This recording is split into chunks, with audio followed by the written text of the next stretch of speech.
Konnichiwa, welcome back to my YouTube channel, Cooking with Chris. This week, to celebrate the Olympics in Japan, we're going to do two Japanese dishes. We're going to try anyway.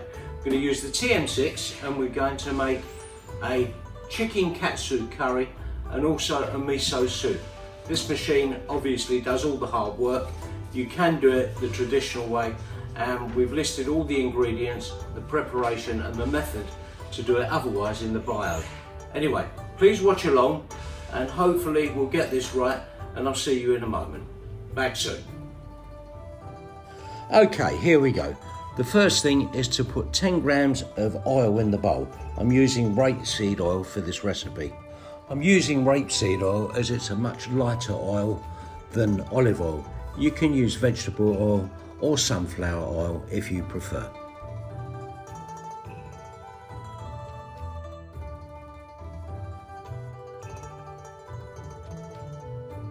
Now it's time for 200 grams of shiitake mushrooms.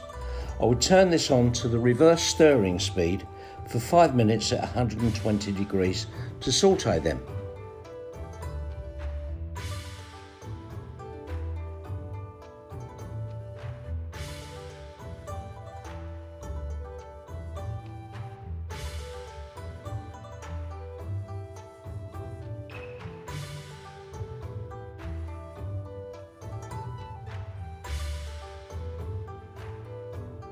When that's done, I'll add 150 grams of carrots, 95 grams of leeks and 900 grams of vegetable stock. Then this gets cooked for 10 minutes at 100 degrees on the reverse speed again.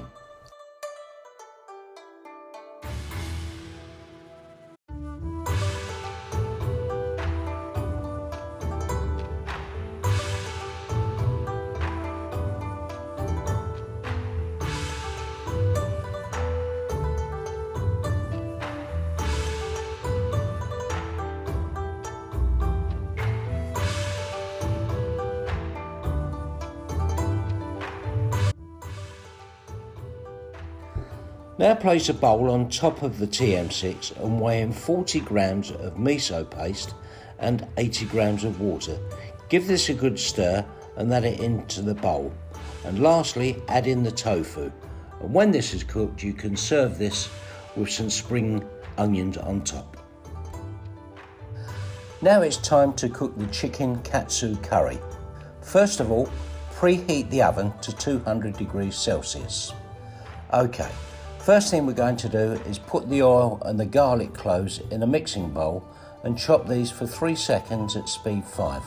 Once again, I'm using rapeseed oil. Now we'll add the onions and the carrots and we'll sauté these for 10 minutes at 120 degrees on the reverse speed setting, which is speed 1. With Japanese cooking, it's all about layering flavours and not just throwing everything in at once, which is what you can do with the TM6. It gives you the instructions and you put things in at a certain time.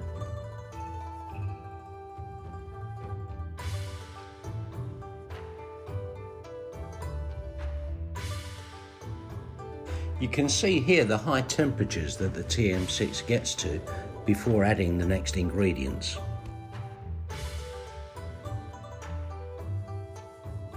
I'm now adding in 45 grams of plain flour and then 1.5 tablespoons of curry powder.